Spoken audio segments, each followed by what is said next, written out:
Botta u risposta ser jiġi mwassal bl-isbaħ xewqat ta' Beauty Wisdom, il-Katalan, Game Breaker u Your Beauty Essence.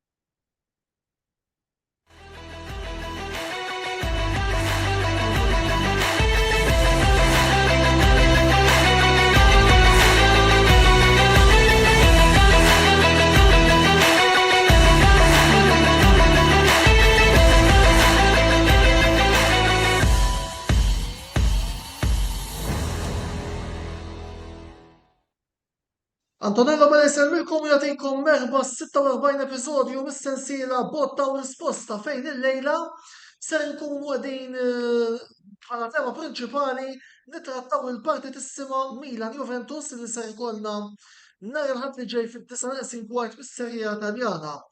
Matul dan il-programm ukoll ħaniftħu tieqa żgħira fuq xi argumenti oħra li kellna fil-waqfa sew ġewwa l-Italja kif ukoll ġewwa l-Ingilterra. Xej bħas-soltu nilqa l-mistieden residenti tal-programm tagħna Roberto De Brincat. Roberto nsellimlek. Nsellem lilek Antonello l-mistiedna li għandna ma llum u dawk kollha qed isegwuna. Wara ġimgħa break ġimgħa l-oħra illum nerġgħu naraw magħna Roberto. Skur li mhux forsi ser ikollna logħba interessanti ħafna imma fuq l-editorja ħanitkellmu minn hawn ftit ieħor. Dan għaliex tajb nintroduċu kol il-mistednin li għanna maħna il-lejla. Dawn huma Antonello, l-partitarju ta' Milan, u William Gauci, partitarju ta' Juventus, illi ġami nista nixtieq nirringrazzja tal-li il-lejla u tibhom jingħaqdu magħna għal din ix-xandira. Infakartu wkoll għal kull min jixtieq isaqsi xi domanda lill-mistednin tagħna jew jgħid tiegħu fuq dak kollu qed niddiskutu l-lejla matul il-programm għanna is-sezzjoni tal-kummenti marbuta ma' din ix-xandira miftuħa għalikom għal-daqstant inħetukom biex tinteragġu magħna wkoll tgħidu tagħkom fuq dak kollu illi il-lejla serin niddiskutu. Biss qabel xejn Roberto, inħalli l-mikrofonu fidejk biex tina l-introduzzjoni għal dan il-programm jogħġbok. Grazzi Antonello, mela kif qed inti wara l-waqfa li kellna minħabba l-logħbiet internazzjonali matul tmiem il-ġimgħa jerġgħu jirritornaw il-kampjonati ewlenin fl-Ewropa. Ovvjament illum ħanifukaw fuq il-logħba li hemm fil-kampjonat Taljan bejn Milan u Juventus, żewġ ġiganti tal-futbol Taljan li matul is-snin ovvjament kitbu parti mill-istorja tal-futbol Taljan. Għandna żewġ timijiet li nistgħu ngħidu bdew il-kampjonat fuq nota pożittiva, kemm Milan u kemm Juventus apparti ovvjament telfa li sofrew iż-żewġ timijiet li forsi ħallit impatt ukoll fuq il-logħbiet ta' wara, però kollox ma kollox nistgħu ngħidu li kellhom bidu pożittiv. Naħseb li Milan bħala sistema ta' logħob u anke bħala logħob li qed juru huma ovvjament aħjar minn Juventus. Juventus fl-opinjoni tiegħi issa ovvjament il-mistiednin jistgħu jelaboraw iżjed fuq l-ħsieb tiegħi. Bdew dan l-istaġun mentalità differenti milli konna mdorrin bihom naraw it-timijiet ta' Massimiliano Allegri, però wara t-telfa li sofrew ma' Sassuolo qishom bħal donhom reġgħu lura l-logħob medjokri li konna naraw fl-aħħar żewġ staġuni, fejn l-importanti ovvjament li ma jsofrux il-gow u jekk jiskurjaw gow wieħed biss u jirbħu xejn jkun biżżejjed. Ovvjament jiena bħalma kulħadd jaf jiena parter tal-Juventus, però ovvjament nitkellem b'mod oġġettiv fl-editorjal. All in all nemmen li Milan huma tim aħjar, għalkemm forsi fuq il-karta l-ismijiet li għandhom mhumiex tal-istess livell bħalma għandhom l-Juventus, però naħseb bħala sistema tal-logħob u bħala kollettiv naħseb li Milan jibdew favoriti biex jirpu dan il-konfront. Grazzi Roberto għal dan l-intervent tiegħek. Biss qabel ma nibdew xtaqt nagħmel naqra pass dejn lura ira li din il-ġimgħa fil-futbol Taljan kellna aħbarijiet tajbin u aħbarijiet oħra inqas tajbin. William, ħalli nibda ftit bik. L-ewwel nett merħba fil-programm Botta u Risposta u grazzi tal-lejla inqatt magħna. Sfortunatament l-iskandli tal-imħatri reġaw tefsu mniħirhom, Raġajna bejhom, eżattament, reġaw tefsu mniħirhom fejn fost il-players li s-sem involuti hemm ex-player ta' Milan, Sandro Tonali, u ieħor kurrenti ta' Juventus, Nicolo Fagioli. X'inhu huma reazzjonijiet tiegħek għal dawn l-aħbarijiet? L-għonis nsallimlek Antonello tal-program u s-semmija tagħna l-Antwan u l-Roberto. Nisab disappuntat bi għadi ta' dil-ġimgħa li nħarġet fuq il-betting li nħarġu ma pretendejtix li għanistenna minn żewġ players bħal dawk u plus li hemm iktar ħajħorġu b'dik li ħarġet fl-aħbarijiet. Disappuntat ħafna biha. L-aħbarijiet fil-fatt li kont qed nara llum ukoll jidher li Fagioli hemm possibilità li jiġi sospiż seba' logħbiet u seba' tur u jidħol biss għall-aħħar logħba. Żgur li huwa plejer li Għallek. Sorry? L-aħħar żewġ logħbiet suppost jidħol. Eżattament, xi ħaġa li żgur mhux forsi ser tinħass. L-kampjonat għalih su spiċċa jkunu. Spiċċa jkunu. Ġifieri l-Juventus f'Jannar iridu jaħsbu għal-midfieldu. Issa, iridu jinvestu f'xi ħadd fil-midfieldu. Għax għandek tinsiex għandek ta' Pogba wkoll barra. Ekku wkoll issa rasi ħorta dobil però biex nkunu għedda kollox. Der Pogba f'dan aħħar ma ngħidu 4 snin. Għax jiena fil-ferma tiegħi is-sentej li sew l-aħħar sentej li għamel ma' Manchester United. U sew tal-aħħar sentej kelma eżatt hija missing in action l-Franċiż. Ta' Pogba. Eżatt. Żgur Juventus xejn Pogba. Xejn ma tomu. Antwan, minnaħa l-oħra l-onet grazzi tal-lejla jatmana. Nsellem il-kulħadd, it-traspetturi kollha u lilkom il-mistiedna. Aħbar tajba li kien hemm fil-futbol Taljan f'dawn il-15 kienet illi l-Italja ġew mogħtija dritt flimkien mat-Turkija illi jospitaw il-kampjonat tan-Nazzjonijiet Ewropej tal-UEFA Euro 2032. Skur li hija aħbar tajba għal-futbol Taljan biss ukoll se nsaqsik bħala wieħed li titla regolarment tara logħbiet fl-Italja hemm ħafna xogħol xi jsir fil-ferma tiegħi naħseb fejn tidħol infrastruttura. Aħbar tajba Taljani għax naħseb ikunu ġew għażlu għax dejjem qed ibagħtu jew ma jgħaddux jew jistennew sal-aħħar bħal tal-Euro. Efhem bħala grounds naħseb jiena dawri tajba u għax telqa' nogħba su ċertu grounds hu. Ta' tal-Juventus pereżempju li mort miru ukoll ġa fih hija ta' up to standard. Tal-Milan mhux hija ħażin ta' ġifieri imma naħseb għal dak it-tip ta' logħob. Iridu dawra sew.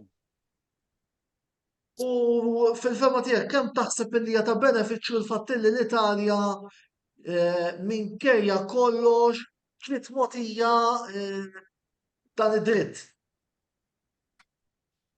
Erġa' jisma' xi jsew. Kemm huwa ta' benefiċċju l-fatt li l-Italja minkejja tal-maltempati u l-irwiefen kollha ġiet mogħtija wkoll id-dritt li tospita kompetizzjoni bħal din. Meta fil-Italja nkun hemm xi maltempata dejjem jinserta isu l-Nazzi jew jieħdu l-World Cup jew jieħdu l-Euro.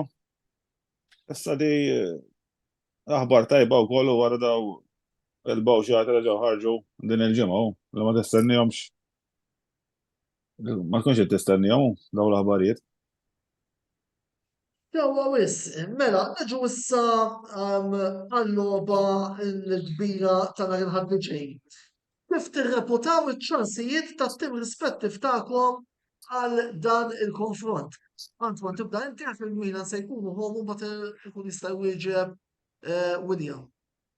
Isma' iċ-ċansijiet huma għalija 50-50 bl-aħbar illum ta' sport jellu li barra wkoll ġifieri ħajra Peter Gowler. Ġiex timijiet għandhom il-plejers neqsin, ma ġiex naħat. Il-Juventus bl-Ewropa ma tistax tarmihom l-iskwadra għadem, daw is-sena l-oħra kif ma qadawx il-punti ġew it-tieni, jekk minn se żball, ġifieri ma naħkew lil Di Marija, ġifieri l-iskwadra hemm Met jaqta l-Juventus jew tjarmihom se jeżbal. Għalija u ċansiet huma 50-50 jew. Sewwa wis, William. Ismani, Milan Juventus dejjem tkun logħba kbira. Il-Juventus kif qal Roberto fil-bidu tal-programm għandhom dik xi ħaġa nieqsa fil-midfield imma m'għandhomx dak il-plejer li tipo Pirlo fimtni biex jitman l-attakkanti fimtni, qed tifhimni. Naħseb li il-Milan ikunu daqsxejn favoriti iktar mill-Juventus fil-logħba ta' nhar il-Ħadd. Imma kollox jista' jkun taf tiġi fid-draw kollu. Imma il-Juventus xorta ma narhomx talik jiena, narhom ma' top 4. Biex nagħtilu spunt ta' kumment ħan Antwan u kumment ukoll għal id-direttur sportiv tal-Inter din il-ġimgħa Pepe Marotta fejn qal Juventus favoriti għaliex huma bl-Ewropa. Ma taqbilx ma dan l-istatement inti? Tal-Ewropa, li mhux qegħdin fl-Ewropa. Li l-fatt li l-Juventus qegħdin mingħajr Ewropa. Let's go. Dik tagħmel Juventus bħala favoriti għad-direttura tal-kampjonat. Antonello qed jiffokaw fuq il-lig.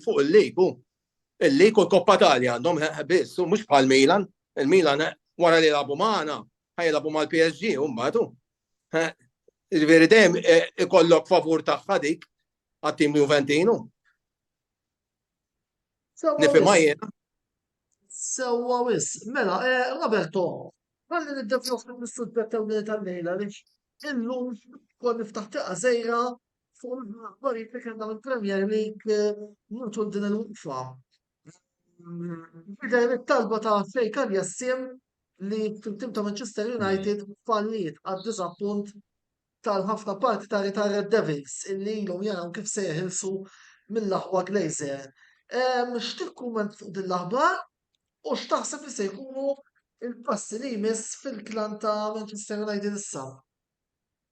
Jena naħseb li dak li għaddej minnu l-klub ta' Manchester United huwa turija ta' kif evolva l-futbol fl-aħħar snin. Fejn minn sport li ovvjament kien ipaxxi lil kulħadd u kien meqjus bħala passatemp, ovvjament f'pajjiżi kbar mbagħad evolva b'mod professjonali u spiċċa bħala xogħol. Illum il-ġurnata l-futbol spiċċa biss negozju fejn min għandu l-flus, ovvjament jista' jersaq l quddiem u jixtri klabb u ovvjament jara kif jagħmel il-profitti minnu. U l-ewwel interess ta' dawn in-nies huwa dak li kif ħajxaħmu butom iktar bil-flus. Ovvjament l-interessi tas-supporters. U mill-aspett sportiv, ġifieri il-klabb kif ħajżomm ir-reputazzjoni tiegħu u kif ħajrbaħ l-unuri li fl-aħħar mill-aħħar huma l-objettiv ewlieni fil-logħba tal-futbol qed jiġi xi ħaġa sekondarja. U din hija ħasra, sfortunatament nemmen li l-futbol ħajkompli iktar jevolvi hekk. Qed naraw ħafna ġifieri clubs li qed jispiċċaw mixtrija minn daw il-biljonarji Arab li ovvjament anke matul l-istaġun qawel xhur tas-sajf rajna kif daqqa waħda daw invadew il-futbol Ewropew u attiraw lej pajjiżhom minkejja li l-kampjonat huwa m'għandux dik il-reputazzjoni bħal m'għandu kampjonati Ewropej, però ovvjament għamew il dawn il-plejers bil-pagi fenomenali li bdew joffrulhom u dawn marru jilagħbu hemmhekk. Jiena bħala bniedem nħobb il-futbol, nemmen li dan kollu huwa pass ieħor lejn li nitilfu s-sugu ewlieni tal-logħba tal-futbol. U dak li għaddej minnu Manchester United huwa xhieda ta' dan. Sewa wis Roberto, mela huwa l-waqfa qasira ta' riklami ibqgħu magħna għaliex apparti naħkomplu id-dibattitu tagħna għandna wkoll xi messaġġi li daħħulna u wkoll inkomplu nittrattaw it-temi li għandna għal-lejla. Ibqgħu magħna dalwaqt inkunu magħkom.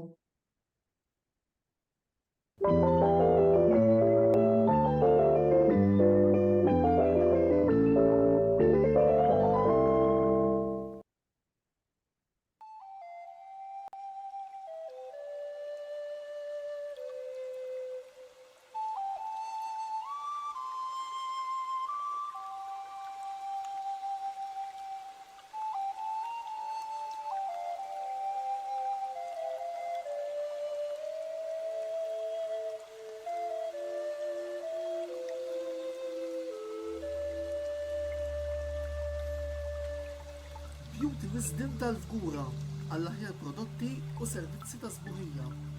Żuru wkoll Nails by Xarawna fl-istess stabbiliment għall-aħjar servizz ta' trattament ta' dwiefer.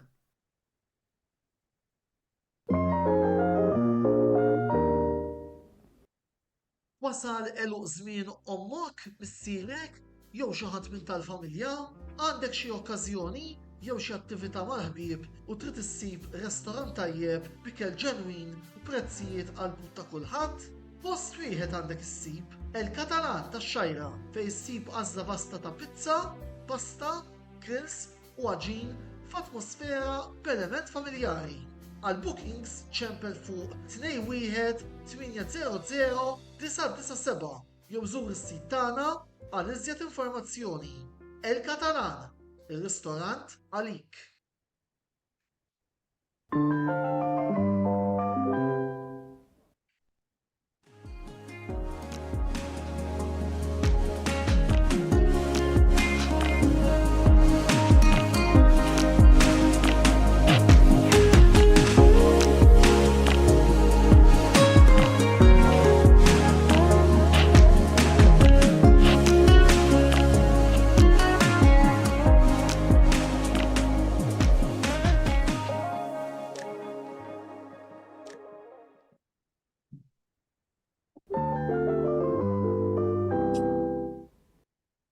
Ħajja tifranka ftit flus fil-waqt li tkompli tixtri bil-kumdità, Game Breaker fetaħ skema li meta inti tixtri online mis-sit uffiċjali tagħhom jew mill-ħanut li għandhom ġewwa bil-Kirkara, int tkun tista' tiggwadanja punti li eventwalment tkun tista' tsarraf fi skonti eċċezzjonali.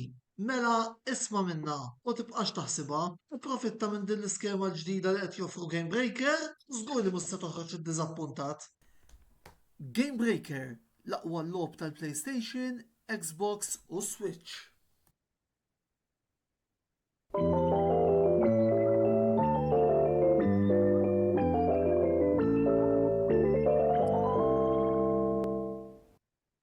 Merħba lura t-tieni parti tal-programm Botta u Risposta fejn il-lejla bħala tema prinċipali għandna dik tal-logħba Milan Juventus li se tintlab nhar il-ħadd u insellem ukoll iż-żewġ YouTubers tagħna Joseph Magri u Mark Xkambri li t-tnejn qed insegwu l-programm, it-tnejn ħallewna kummenti wkoll ħanaqraw issa nfakrukom ukoll illi Joseph u Mark se jkunu qed jikkonfrontaw il xulxin tnejn fil-għaxija fit-8:30 waqt il-programm Mix Zone ċandira diretta. Nagħlaq il-kummenti li il-kummenti wkoll ikolulna. Joseph Magri qed jgħidilna nemmen il-fatt li hemm injury fi-sport jellhom taf tivvantaġġja lil Juventus fuq it-tim tagħna fuq il-kapitlu injuries però nitkellmu żjed tard. Maurizio Xerri isellem lilek Antwan. U għandna kumment minn partitarju ta' Napoli sata skrivla notice fejn għalilna li l-Juventus ħanaqsulhom il-punti fuq il-calcio scommesse u d-doping. Pront iwiġbu Mark Xkambri fejn l-ewwel jgħidlu ħaqna s-serje B għax hekk qed juħlom korona u mbagħad jidher li għandna xi botta għall-coach ta' Napoli Rudi Garcia fejn Mark mbagħad qallu saxan li waħda l-vjolidek jogħġbok. Jiġifieri wkoll naqa' benter bejn is-supporters ma tonqos wkoll nagħtu pjaċir illi naraw ukoll din diskussjoni tiżvolġi bejn il-partitari nħeġġukom biex ukoll tkomplu tikkummentaw fil-sezzjoni tal-kummenti, kummenti oħra minn Antwan Xanja, inselvu l-kapitanu Antwanello l-proset ta' klimek Antwan. Jidher li għandek il-fens il-lejla. jaħdmu mejlek, jaħdmu mejlek. Tajjeb, mela, nkomplu nitkellmu fuq il-logħba ta' nhar il-ħadd. Antwan, Milan ġejjin minn 4 ritwit konsekuttivi li tellawkom fl-ewwel post. Issa ġejja ġimgħa kruċjali ħafna likom fejn ser tilagħbu kontra Juventus, f'nofs il-ġimgħa għandkom il-konfront kontra Paris Saint-Germain u mbagħad Milan Napoli, anzi Napoli Milan il-ġimgħa ta' wara. Taħseb li kemm qed tara kruċjali din il-ġimgħa anki għall-ambizzjonijiet skudetto li għandkom din is-sena? Isma, aħbar tajba hemm li ħajitlu Kalulu Loftus-Cheek. Daw żguri, Kalulu Loftus-Cheek. Kruċjali bil-forsa tkunu, tliet timijiet kbaru, Juventus, PSG, li kontra PSG idu rebħa bil-fors. Umbat Napoli. Seppost dis-sena kabru l-skwadra, kif kulħadd jaf, ġibna madwar 10 players biex għax kulħadd jaf li l-lob ġo xoxin u dejjem tittamel il-round up u tbiddel il-players tipprova żżomm il-kwalità li jkollok, kwalità tajba. Suppost dis-sena hekk qed jidher li l-akkwest li għamilna qed jirnexxu. Issa naraw daw dil-ġimgħa naraw x'ħanirrispondu. Infatti wkoll jidher li kien hemm xi mill-konfront li kellkom f'nofs il-ġimgħa f'dak it-turno settimanali bħalissa mhux qed jidrilni f'rasi kontra min fil-fatt tippermettuli wkoll ħalli nsib mal-Cagliari fil-fatt ħafna opinjonisti anke wkoll fuq il-ġurnali Taljani enfasizzaw Antoine l-importanza tat-turnover fil-fatt ir-rebħa ta' 3-1 miksuba mal-Cagliari kienet ukoll ir-rebħa tat-turnover. Ekku, dis-sena kif qed li għamlu l-akkwisti biex meta tagħmel it-turnover il-kwalità tibqa' l-istess. Stessa jidher li qed tirnexxi waqta it-telfa mal-Inter. U ma ninsawx il-rebħa tal-Ġenova wkoll li ġo ground diffiċli. Terbaħ wieħed b'xejn kontra l-Ġenova ma ninsawx il-Ġenova dis-sena rebħa timijiet kbar. Ġifieri kif imxew il-Milan dis-sena naħseb jiena s'issa ngħidu hekk it-tirnexxi u nimxu pass passu. William, min-naħa l-oħra, Juventus għandkom żewġ inġeris naqra qawwijin li huma fuq l-attakk, Dusan Vlahovic u Federico Chiesa. Kif qed timmaġina li Allegri se jkopri dawn il-ġejs? Vlahovic jista' jilgħab imma mhux ċert li mhux se jkun baqgħu jaf ikun hemm Vlahovic huwa Chiesa medus. barra jkun. Jaf jilgħab bit-3-5-2 u jilgħab il-Vlahovic u l-Kien quddiem. Dawk it-tnejn u quddiem fimtni. Jilgħab bit-3-5-2. Għax Chiesa Iktar il-Milik ħajlab naħseb. x'inhi? Iktar il-Milik ħajlab naħseb mill-Kien. Jilgħab il-Milik Kien. Dak naħseb jien. Fil-fatt ukoll daħlet il-naħbar minn għand Marx kienu bil-fiqt jgħidilna li Vlahovic illu mitlem il-volari. Għalhekk jaf ikun mal-11 ta' Vlahovic għax illum trenja regolari. Eżatt, naqra nifsu ukoll għal Imma Chiesa barra ma ta' Chiesa ma jagħmel kemm taħseb li ħajnħass konfronti bħal dawn? player validu, loba bħal di u Antonello. Jiena lija Chiesa kif qegħdin jilagħbu dis-sena Juventus imna għandhom lilu xi golta għax joħloq ċansijiet hu. U ċansijiet li jista' joħloq ta' xi ħaġa fit-tim Juventinu. M'għandhomx bħalu għalija jien. Fil-preżent biss jista' joħloq xi ħaġa ta' gow hekk. U fil-fatt ukoll minnaħa ta' Milan ġa semmejniha Joseph. U xtaqt inqajjem naqra punt fuq għamija Antoine qed insemmu wkoll injuries. Marian Space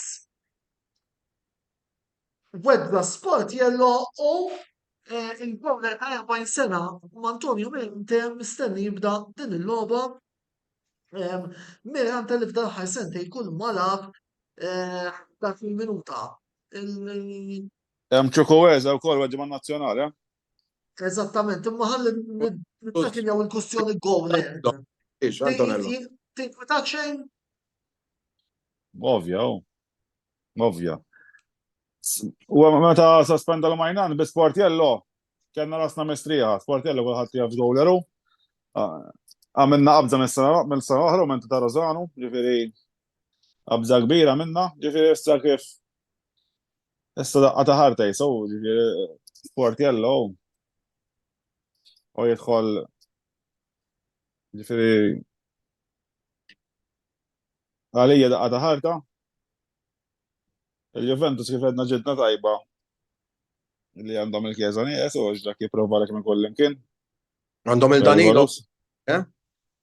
Ejja ma nitkellmu fuq l-attakk aħna Chiesa bej gowler u attakkant, ġifieri Chiesa jispara lek minn kull imkien, ġifieri hemm xi ħaġa tajba, ma ħanħossuh żuru il-gowler kif qedlek. Kif qed inti ilu ma jilgħab gowler mhux żgħir. Jiena wkoll ma nafx hekk Roberto inti x'ħad titkellem fuqha fir-rokna ta' tattika tiżjed tard, biss ma nafx hekk forsi fuq dan li tkellimna s'issa fuq Milan Juventus għandek xi ħaġa xi żżid qabel ma naqraw il-messaġġ li jmiss u wkoll nitkellmu nkomplu d-diskussjoni. Fuq il-Juventus, Vlahovic jidella ħajkun tal-logħba, ġifieri llum it-trenja normali, skurja xi go xi ġmien ta' go fi training, ovvjament nitkaljan ta' fuq kif jagħmlu. Anke go fi training jarawh bħala xi ħaġa ta' barra minn hawn. Sissa jidher li kien huwa favorit fuq Milik li jkun l-ispalla ta' Vlahovic. Ovvjament Chiesa hemm dubju jekk hux ħajkun fuq ma' sostituti jew le. Rigward il-fatt tal-goalkeeper tal-Milan, infakkar li Mirante huwa ex-Juventus ukoll. Ġifieri kien tela mal-Primavera tal-Juventus u kien lab ukoll xi logħbiet mal-Juventus. Veru huwa minnu li ilu ma jilgħab, però naħseb li għal-gowler 40 sena li ġieħ iċ-ċans jilgħab jerġa' fis-Serje A kontra t-tim li beda miegħu il-karriera naħseb ħadd tkun ta' motivazzjoni kbira għalih biex ovvjament jagħti l-aħjar tiegħu u jiddefendi l-assi tal-Milan. Fimni, li clubs ta' dan il-livell li kollhom players naqsin hija ħaġa normali, ġifieri naħseb jiena kull coach huwa konxju li f'xi logħba tal-istaġun ħajkollu l-players naqsin.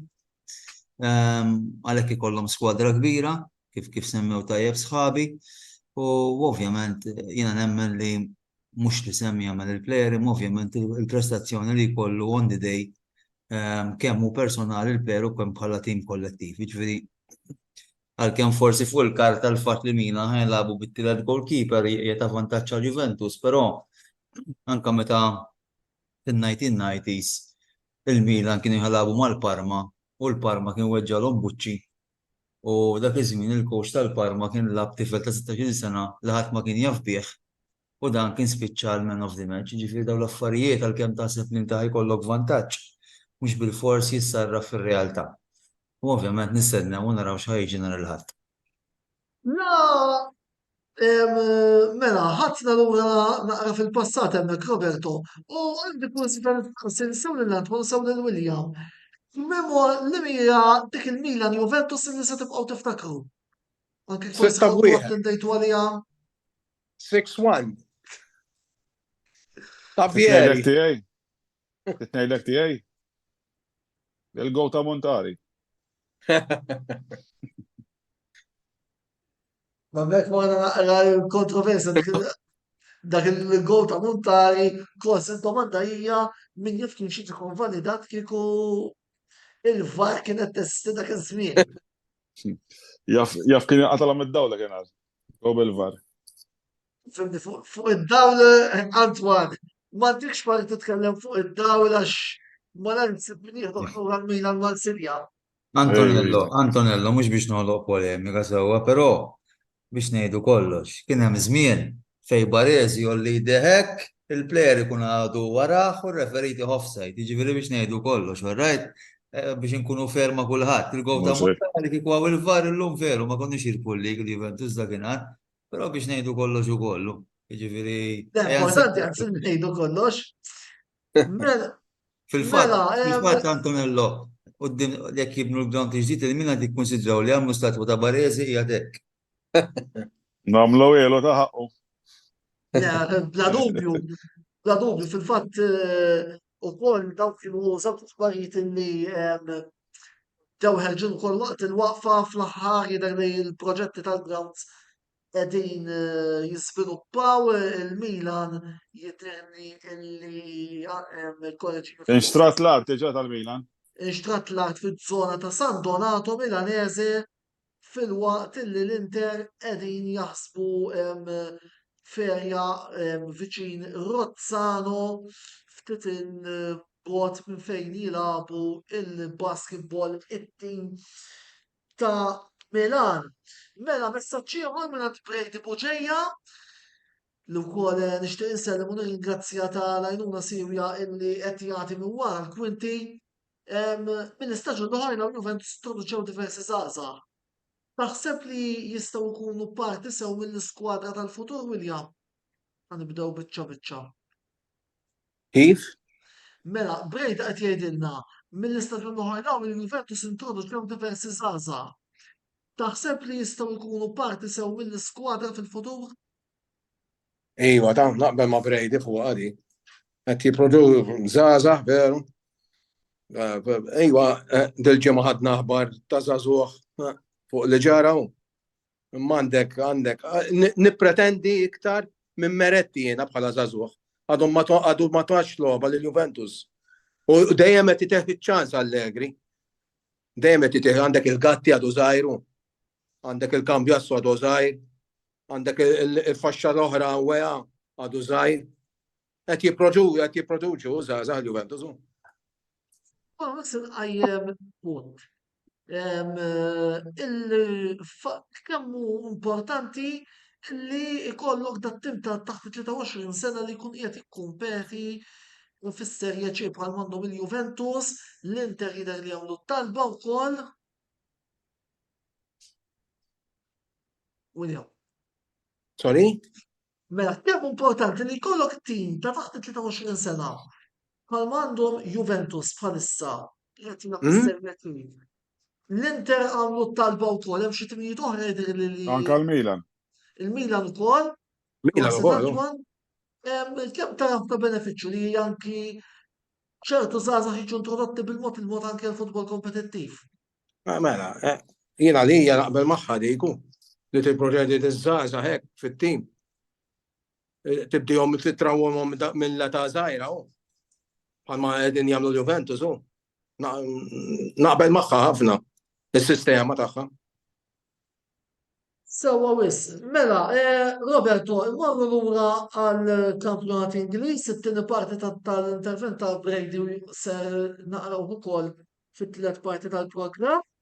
Mela, Roberto, fit-tmiem il-ġimgħa wkoll Chelsea kontra Arsenal ħatkun il-logħba tal-ġimgħa fejn qed naraw il-Blues ishom qabdu jirpiljaw fil-waqt li l-Gunners ġejjin minn suċċess importanti fuq Manchester City. X'għandu qed jistenna minn din l-sfida ġewwa l-Emirates nhar is-Sibt li ġej? Hija logħba hija derbi ta' Londra, ġifieri kull derbi, kull logħba interessanti. Għandna żewġ timijiet li sissa kellhom andament differenti fil-kampjonat. Arsenal wara li l-istaġun li għadda fallew mill-Liverpool League, ovvjament issa nagħmlu ċertu ammont ta' akquisti sostanzjali u bdew bħala fl-opinjoni tiegħi bħala l-isfidanti ewlenin għal Manchester City.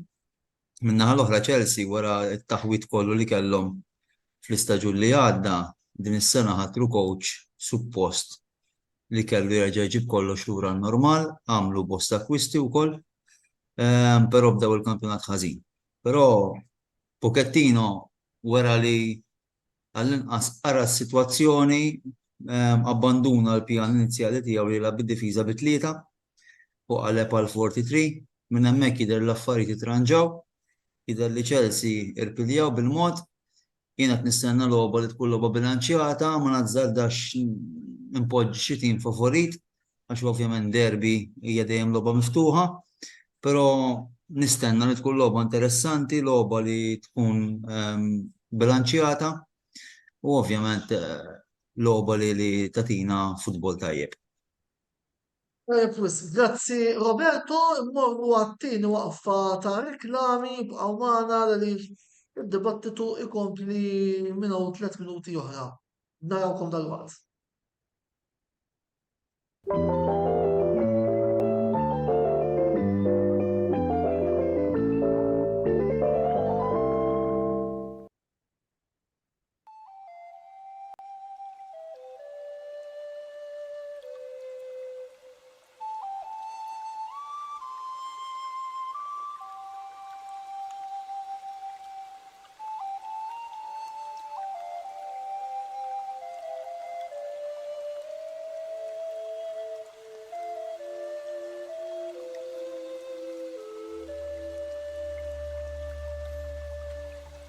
Beauty Wisdom tal-Fgura għall-aħjar prodotti u servizzi ta' sburija. Żuru wkoll Nails by Xarawna fl-istess stabbiliment għall-aħjar servizz ta' trattament ta' dwiefer.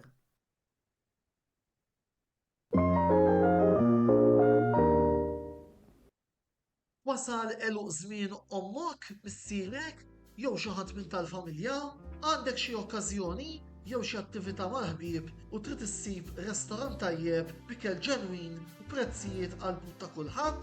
Post wieħed għandek issib El-Katalan tax-Xajra fejn issib għażla vasta ta' pizza, pasta, grills u għaġin f'atmosfera b'element familjari. Għal bookings ċempel fuq 21 800 997 jew żur is-sit tagħna għal iżjed informazzjoni. El-Katalan, ir-ristorant għalik.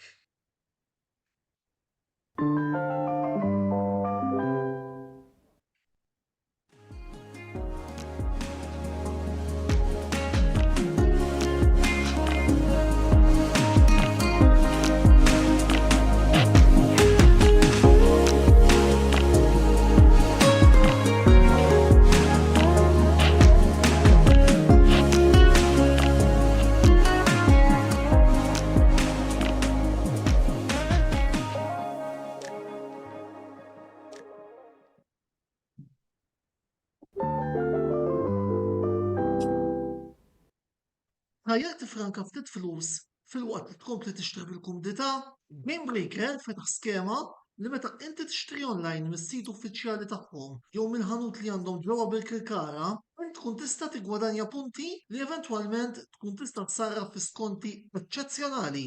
Mela isma' minnha u tibqax taħsibha, ipprofitta minn din l-iskema l-ġdida li qed joffru Game Breaker, żgur li mhux se toħroġ iddiżappuntat. Game Breaker, l-aqwa logħob tal-PlayStation, Xbox u Switch.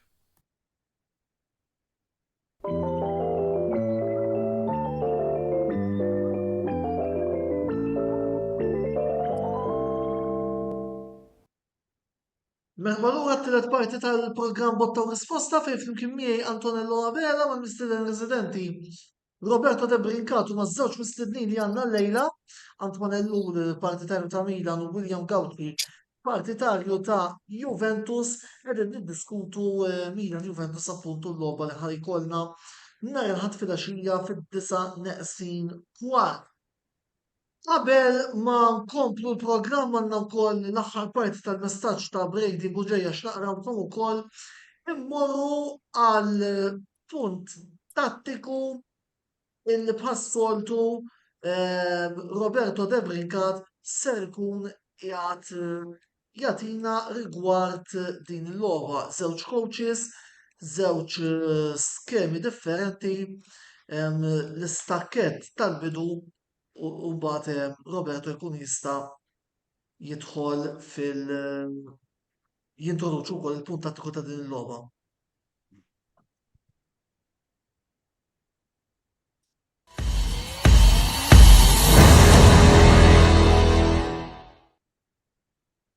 Roberto fidejk.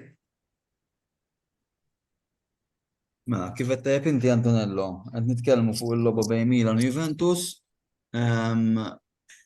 żewġ timijiet li jadottaw sistema tattika kompletament differenti minn xulxin. Milan Din is-sena adottaw il-tattika tal-43, mentri Juventus komplew dak li għamlu l-istaġun li għadda bi 3-5-2 u dawn huma żewġ tattiċi kompletament differenti minn xulxin.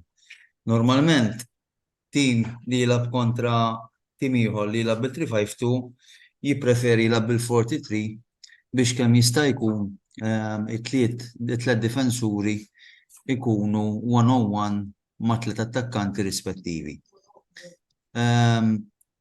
Ovvjament, bħala sistema ta' futbol, Milan jilabu differenti minn Juventus, uħobbu jilabu l-ballun kemm jista' jkun b'ħafna passes, jilabu b'ritmu tajjeb, mentri Juventus kifet l-ewwel reġgħu lura dak li kienu fl-istaġun li għadda qed jilabu futbol difensiv, futbol li huwa medjokri, sfortunatament. Ovvjament l-għan aħħari huwa riżultat. Jiena ovvjament nistenna li l-fattura ewlieni li ħajħollu jorbot din il-logħba ħajkunu ż-żewġ wingers li għandhom Milan li huma Rafael Leao u Pulisic, żewġ players tattiċi ħafna, żewġ players li għandhom ħeffa li kulħadd huwa konxju tagħha, żewġ players li jistgħu jiddeċidu l-logħba minn ħin għal ieħor. Mentri minnaħa ta' Juventus ovvjament naraw Vlahovic f'liema kundizzjoni ħajkun u min ħajkun miegħu fl-attakk biex jgħinu ovvjament kontra d-difensuri tal-Milan. Mill-bqija nemmen li Milan jibdew favoriti kemm għall-istil tal-logħob li jilagħbu, kemm minħabba li ħajkunu jilagħbu fil-ground tagħhom. Ovvjament anke fl-aħħar snin jurew li home meta lagħbu mal-Juventus kważi dejjem kisbu r-riżultat. Grazzi, Roberto, wkoll tal-intervent tiegħek. Mela, naraw it-tieni parti tal-kumment li batilna Brady Buġejja li huwa għal Kantwan.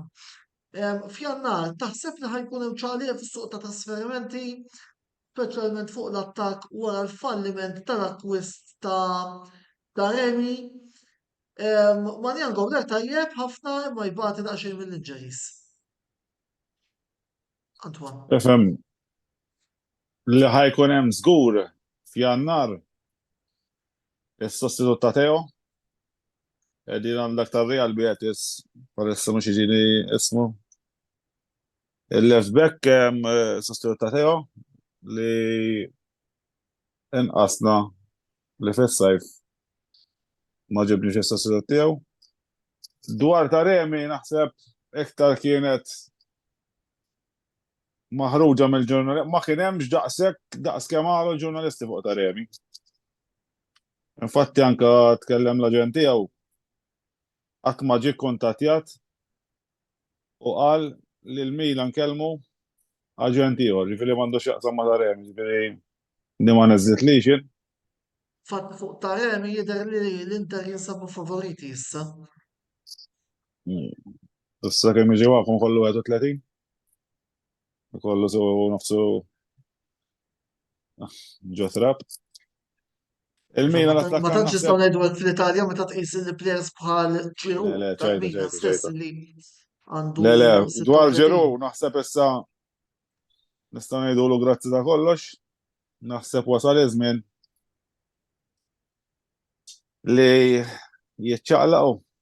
Naħseb Tistgħu tibdlu l-għolu, tpoġġu lilu bejn l-isti.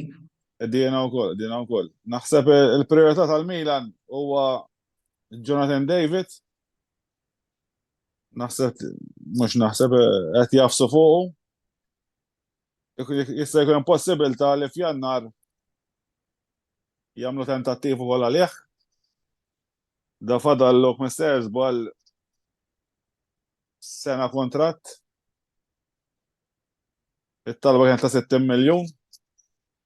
Issa naqset għal 40. Issa naw f'Jannar, ġifieri ma dik il-pożizzjoni irridu żgur u jien għalija forsi mhux kont jaħbel miegħi right back li bir-rispett kollu leħ Calabria għal qabża li għamilna fil-kwalità m'għadux ta' Milan. Kieku għandna right back aħjar naħa l-oħra għandek Ferrovija bħal tiegħu. Mbagħad fuq ir-right issib lil Calabria naħseb wasal iż-żmien li biex inkunu kompluti right back u striker. U ovvjament id-diviża ilu naħsbula wkoll għax hemm plejers bħal Kjajer wasal biex jintemmu ħolu. Grazzi lilek, Antoine. William, bejnkom u bejn l-Inter, li ħadkun qed tilgħab il-ġurnata ta' qabel ġewwa Turin għand il-ġnien tagħkom, il-Granata. Min taħseb li ser ikun l-iżjed taħt pressjoni u għalfejn?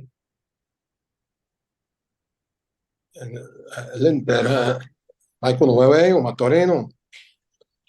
Irridu jerbħu l-Interu. Bil-forsu ma' Torino. U l-Juventus ma jofferdjawx li jitilfu l-punti minna ma' dil-loba tal-Milan u kollu. Irridu jibqu ma ta' qoddim. Tinsix li għandek il-Fiorentina u koll, daqs il-Juventus. U koll, għedin 17 il-punt. Ejwa għadu bidu daw, it-bil-loba nar il-ħadd. Jo 8 u 9 loba. Għadna bidu. L-Inter rridu jerbu kollu, nar il-ħadd, loba tajba dik ukollu ma' Torino, eweju. Ma jofferdjawx jitilfu l-punti l-Inter. Għax għandek il-konfront il-Milan ma' Juventus. U jekk fallu l-Milan u jopprofettaw l-Inter. Jiġu magħhom u jerġu. U l-Juventus l-istessu. Ma tistax titlef punti. Isni nara tal-Juventus mal-Milan, jien nara loba ta' drotiġi. Berto, siska domanda bħala coach. Jena qed nibni teorija fuq dis-sena illi il-kampjonat ser jirbħu min jiżbalja l-inqas bejn Stefano Pioli li hu l-coach tal-Milan u Simone Inzaghi il-coach tal-Inter. Taqbel ma dan-statement bħala coach? Ma naqbilx le. Ma nasibx li Inter u Milan biss u ħajkunu qed jiġġieldu għall-kampjonat. Naħseb li għalkemm xettiku. Roberto al-mikrofonu. Għalkemm xettiku fuq il-Juventus, però l-fatt li m'għandhomx mhux qed jikkompetu f'kompetizzjoni Ewropea huwa ta' vantaġġ. In-Napoli għalkemm kellhom bidu xejn pożittiv ma tistax taqtaħħom barra u ma neskludix li jkun hemm xi sorpriża. Ovvjament imiet bħal Fiorentina, Roma, Lazio, għalkemm ma kellhomx bidu pożittiv it-tnejn li huma.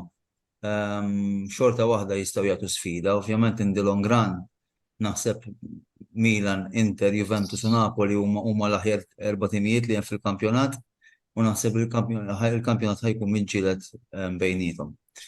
L-importanti mhux min jiżbalja l-inqas, min ikun l-iktar konsistenti.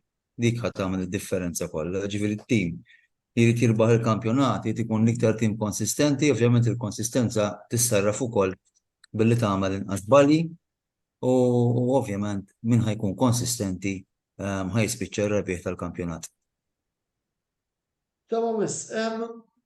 Antoine, Christian Pulisic u Rafael Leao bla dubju li huma l-aqwa players li għandkom bħalissa fit-tim jekk ukoll neskludu l-Teo Hernandez li wkoll huwa pedina importanti għal Stefano Pioli. Kemm se jkun importanti għal dawn it-tliet players li f'konfront bħal dan immu għall-okkażjoni. Rajna x'ġara fid-derby din is-sena. U naħseb li iżjed u iżjed ħansejħela pressjoni biex l-star players tal-Milan iqumu l-okkażjoni. Barra Leao u Pulisic naħseb l-inqas ngħid jissemmew u jagħmlu d-differenza fil-Milan huwa Krunic li kulħadd taħt titlu ta' bħal speċi plejer b'inqas kwalità U min jifhem fil-futbol u jaf jara l-futbol, Krunic huwa plejer importanti, grazzi tal-Alla diħal ukoll ma' Juventus għax insejtu l-ewwel. U għandek il-Mużaħ. Il-Mużaħ huwa plejer ġdid, plejer 20 sena. Dak tara l-ħejt map tiegħu il-bella wara l-logħba, da plejer jaħdem lek ħafna. Ġifieri ċertu plejers ma tistax tinsihom għax ikollhom nisem bħal Leao, Pulisic. Hemm ċertu plejers oħra importanti li qed jagħtu spinta f'daw ir-riżultati li ġejjin tajbin. Sewa wis, mela, qabel ma nagħlqu xtaqt li nieħu l-previżjoni tagħkom għall-isfida ta' tmiem il-ġimgħa jekk jogħġbok. Nibda b'William u nkomplu b'Roberto. U l-Antwan se nħalla ħall-aħħar. William. Ej, riżultat? Ej, eżatt, previżjoni. Il-riżultat Milan wieħed Juventus wieħed. Roberto, Nej bujħed għal-Milan. Antwan, Ma tistax tgħid, imma nemmen li Milan jelbu, imma mhux faċli. mela, la qed nitkellmu wkoll fuq temi ta' previżjonijiet.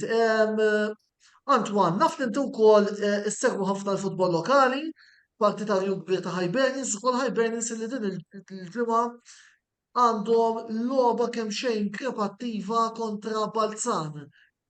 Nhar il-ħadd li ġej fil-Hib Stadium f'Kordin. Forsi nisraq naqra kumment żgħir fuq din il-logħba. X'għandna nistennew. Ifhem dwar Hibs. Misu 3 kwarti ta' tim ġdid din is-sena. Għandek barranin xi wieħed jew tnejn żammu ta' sena ġifieri distant narhom la din ħżiena u laqqas tajbin. Tilfu l-konfronti diretti u li ħajkunu sfidanti tal-kampjonat. L-logħba kontra Balzan isek ma tistax taqbdulhom għal dis-sena, narhom għalkemm għamlu daqsxejn ta' kwisti, jisom jew ma qabdux jew dwar Hibs ifhem kif ħabad ngħid hemm barranin ġodda titihom ċans plas li coach ġdid ukoll. Titihom ċans imma nemmen l-hemm tim għall-ewwel 4 żgur is-sena. Ġifieri hemm ċans ħafna li jsifru. Grazzi, Antwan. Roberto, nagħmlu naqa' previżjoni tal-aħħar fuq Chelsea Arsenal jekk jogħġbok. Jena naħseb li jiġu wieħed. Tajjeb wis jiena min-naħa tiegħi Milan Juventus naħseb illi tkun rebħa minima ta' wieħed xejn għal Rossoneri. Chelsea Arsenal nemmen li l-Arsenal għandhom biex jirbħu din il-logħba bl-iskor ta' 2-1.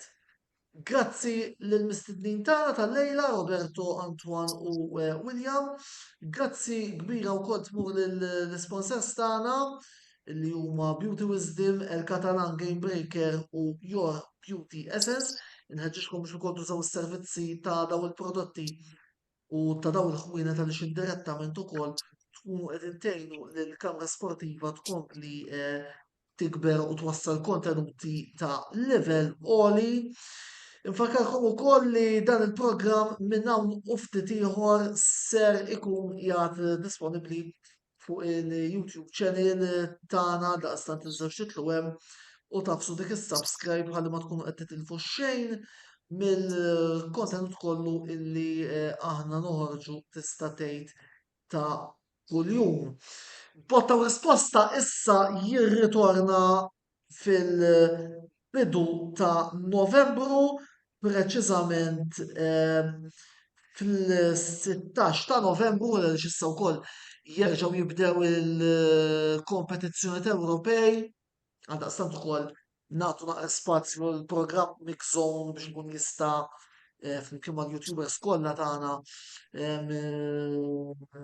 isir ukoll neżaminaw il-logħbiet Ewropej fid-dettall, jiena għalissa ma tfadali xiex ngħidilkom li fil-programm li jmisser ikun għada fis-sitta ma' Lorjana Brinkat il-programm il-ġimgħa tal-Kamra Sportiva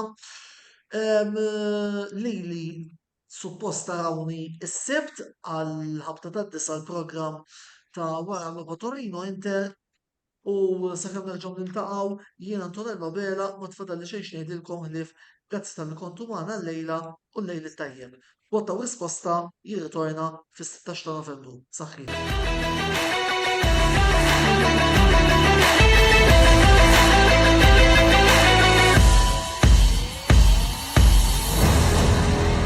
Vota u risposta ġim wassal lilkom bl-isbaħ xewqat ta' Beauty Wisdom, El Catalan, Game Breaker u Your Beauty Essence.